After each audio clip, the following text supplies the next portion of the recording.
Ang araw po sa ating lahat. Welcome po sa aking vlog, Papa Dom's Lot Vlog TV. So meron po akong pinapasilip dito property na ito po ay pwede po sa residential, commercial. Pwede rin po kasi ito po ay along Cemented Road, 2 lanes at meron na pong kuryente rito at source ng internet, power line at mga nasa around 200 meters lang po mula po sa highway. Ito po yung properties po natin simula po sa poste niyan. Ayan, sa may poste po nito, sa concrete post nito. Ang area po nito ay 2,000 hanggang dito po, yung 2,000 square meter po. So ayan po, mother title po ito ng hectare. Binibenta po nila ito ng 2,000, yung 2,000 square meter. Pwede po tayo mag-cut ng 1,000 hanggang 2,000.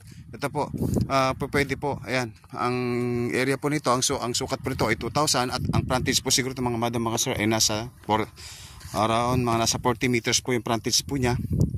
Ayan, estimated ko lang po hanggang dito po yung 1,000, 2,000 po ito, tapos hanggang doon po. Ayan, pag ganun po siya, pababa po doon.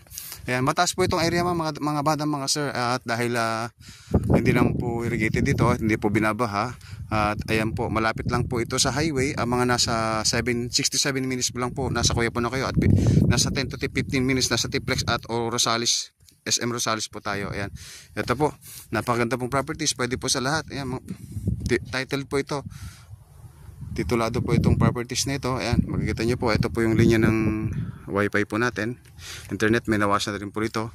So ayan po, kung interesado po kayo, PM nyo lang po at salamat po.